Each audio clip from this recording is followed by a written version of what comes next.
نحمده ونصلي على رسوله الكريم اما بعد فاعوذ باللہ من الشیطان الرجیم بسم اللہ الرحمن الرحیم قال اللہ تبارک و تعالی ان اکرمکم عند اللہ اتقاکم قال النبی صلی اللہ علیہ وسلم خیرکم من تعلم القرآن وعلمہ صدق اللہ العظیم۔ میرے محترم بھائیو، دوستو، بزرگو، جس طرح حضرت نے فرمایا انتہائی خوشی کے لمحات ہیں اور ہر ایک کے دل میں اس وقت انتظار ہے کہ جلدی سے رزلٹ بولا جائے اور ہماری کارکردگی سب کے سامنے آئے، اور ہر ایک کے دل میں یہ خواہش بھی ہے کہ میرے نمبر اچھے ہوں، پوزیشن آئے اور ہم بھی انعام کے حقدار بنیں۔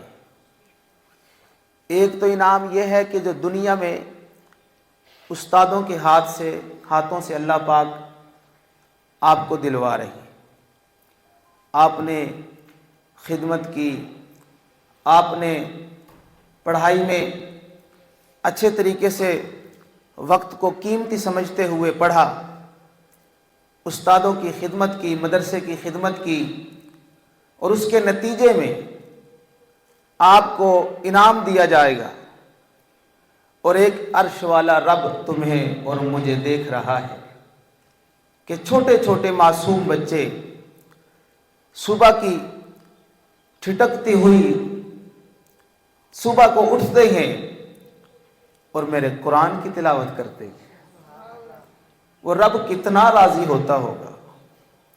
یقین مانے کہ آپ کی وجہ سے، قرآن کی وجہ سے، قرآن والوں کی وجہ سے رب کا عذاب نہیں آتا، ورنہ جتنے گناہ ہو رہے ہیں آپ اور میں باہر کی دنیا میں مشاہدہ کریں، جتنے گناہ ہو رہے ہیں اللہ ناراض ہو کر اپنے عذاب کا فیصلہ فرما دیتے ہیں، لیکن جیسے ہی وہ عذاب نیچے آتا ہے اور یہاں سے قرآن والوں کی تلاوت کی آواز آ رہی ہوتی ہے تو میرے رب کا غصہ ختم ہو جاتا ہے، اور میرا اللہ اپنے کلام کی تلاوت سن کے فرشتوں سے فرماتے ہیں عذاب واپس لے جاؤ۔ یہ آپ کی خوش قسمتی ہے۔ اللہ پاک نے، حضرت نے تلاوت فرمائی ثم اورثنا الکتاب الذین اصطفینا من عبادنا، پھر ہم نے اس کتاب کا وارث ان لوگوں کو بنایا جن کو ہم نے بندوں میں سے چن لیا۔ دیکھیں، میں اور آپ کوئی چیز بازار خریدنے جاتے نا تو میری بھی کوشش ہوگی، آپ کی بھی ہوگی کہ کوئی اچھی سے اچھی چیز ہو۔ مثال کے طور پر فروٹ خریدنے گئے ہیں، ایک ایک دانہ ہماری کوشش ہوتی ہے کہ چیک کر کے لیں، کانا نہ ہو، خراب نہ ہو، ہر ایک کی تمنا ہے۔ اگر 1 کلو ہم نے سیب لیے ہیں تو تمنا یہ ہے کہ سارے کے سارے ٹھیک ہوں۔ یہ میرا انتخاب ہے، استاد کا اپنا ایک انتخاب ہے، پیر کا اپنا ایک انتخاب ہے، اور وہ کائنات کا رب جس کا انتخاب کرے وہ انتخاب بھی لاجواب ہوا کرتا ہے۔ اللہ قرآن میں کیا فرماتے ہیں؟ ثم اورثنا الکتاب الذین اصطفینا من عبادنا، ہم نے انتخاب کیا پوری کائنات میں سے، مخلوقات میں سے، انسانوں میں سے، ان بچوں کا انتخاب الہی ہے۔ اللہ نے انتخاب کر کے قرآن کی درسگاہوں میں بھیج دیا اور نورانی ماحول میں بھیج دیا۔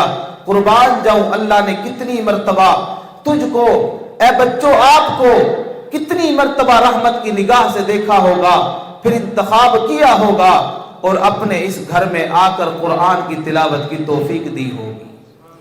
یہ انتخاب الہی ہے، اس کی ہمیں قدر کرنی چاہیے۔ میرے بھائیوں، عزیز طلبہ اکرام، बात ये हो रही थी कि एक इनाम तो आप आज उस्तादों के हाथों से लेंगे और एक कल क़यामत के दिन अल्लाह की जात खुद इनाम देगी। इक़रा वरत्तिल कमा कुन्ता तुरत्तिल फिद दुनिया, जैसा दुनिया में पढ़ा करता था आज यहां भी पढ़ना शुरू कर दे, पढ़ता जा जन्नत के दर्जे चढ़ता जा। अल्लाह पाक की तरफ से ऐलान हो रहा है। ये हदीस पाक के अल्फाज मैंने आपके सामने पढ़े कि इस तरह पढ़ जैसे दुनिया में ठहर ठहर के पढ़ा करता था। क्यों? अल्लाह भी सुनना चाहते हैं। हाफिज जी दुनिया में तो उस्तादों को सुनाते रहे, अल्लाह पाक भी सुनते रहे, लेकिन आज अल्लाह की जात चाह रही है कि हाफिज जी कुरान सुनाए, मैं अल्लाह कुरान सुनूं और मुझे इतना इसके ऊपर प्यार आए कि मैं इसके जन्नत के दर्जे भी बढ़ाता चला जाऊं। मेरे भाइयों, ये कुरान बड़ी अजमत वाली किताब है जिसके सीने में महफूज है। हदीस पाक में आता है कि हाफिज कुरान को जेब नहीं देता कि वो दूसरे बच्चों की तरह या दूसरों की तरह वो उस तरह की बातें करे जो उसकी शायान शान नहीं है, इस तरह की बातें करे, उसे जेब नहीं देता। तो इसलिए हम जब कभी कभी मदरसे से घर आया करते थे तो हमारे बड़े भाई हजरत मौलाना मोहम्मद सलीम साहब फरमाया करते थे कि ये जो लोग हैं ना, ये हमें फरिश्ता समझते हैं। क्या समझते हैं? फरिश्ता समझते हैं। क्या मतलब? फरिश्तों से कोई गुनाह नहीं होता, खता नहीं होती। ये हाफिज कुरान को भी यही समझते हैं कि ये पाक बंदा है, ये कोई गुनाह नहीं करता, लिहाजा छोटी छोटी गलतियों से भी बचना बहुत जरूरी है। आम बच्चा करे, आम बड़ा करे, उसे इतना लोग निशाना नहीं बनाते। अगर कोई हाफिज कुरान वक्त पर नमाज के वक्त में ना पहुंचे और इसी तरह वो कोई छोटी सी भी ऐसी बात कर दे तो उसे वो बड़ा लेते हैं। यार ये तो फरिश्ते नुमा इंसान हैं कि इन्हें तो ऐसी बात जेब नहीं देती। तो मेरे भाइयों दोस्तों अजीज तलबा, यकीनन बहुत ही खुशी के लम्हात हैं। और देखें आज का तालिब इल्म कल का वो दीन का हीरा बनेगा। आज वो जितने रगड़े खाएगा, जितना साथिजा की खिदमत के लिए बैठेगा, अदब व एहतराम सामने रखेगा, और वो कल जब बड़ा होगा, यहां मेरे भाइयों दोस्तों जहानत शर्त नहीं है, काबिलियत शर्त नहीं है, कबूलियत शर्त है। क्या शर्त है? कबूलियत शर्त है। अल्लाह से इखलास मांगा जाए, कबूलियत मांगी जाए। अल्लाह पाक फिर देखें कैसे दीन के रास्ते पर चमकाएंगे, किस तरह जो है दीन के लिए कबूल फरमा लेंगे। और एक आलिम सारे आलम के लिए हुआ करता है, एक आलिम सारे आलम के लिए हुआ करता है। तो इसलिए इस दीन की, इस नेमत की हमें कदर करनी चाहिए। अल्लाह के महबूब सल्लल्लाहु अलैहि वसल्लम, आपने ये दीन सहाबा इकराम के अंदर मुंतकिल फरमाया।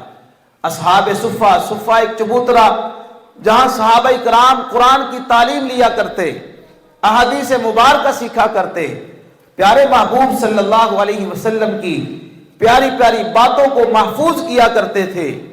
वहां से ये मदरसों का निज़ाम चला। अल्लाह पाक ने ऐसा निज़ाम चलाया, फिर धरती कायनात पे ऐसे ऐसे हालात भी आए, वक्त गुजरता गया, सदियां गुजरती गई, अय्याम माजी में बदलते चले गए।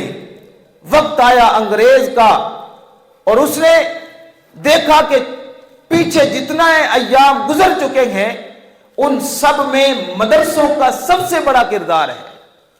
सबसे बड़ा किरदार है हाफिज बनाने में, आलिम बनाने में, इंसान बनाने में, तरबियत के हवाले से सबसे बड़ा किरदार मदरसों का है। अंग्रेज जानता था।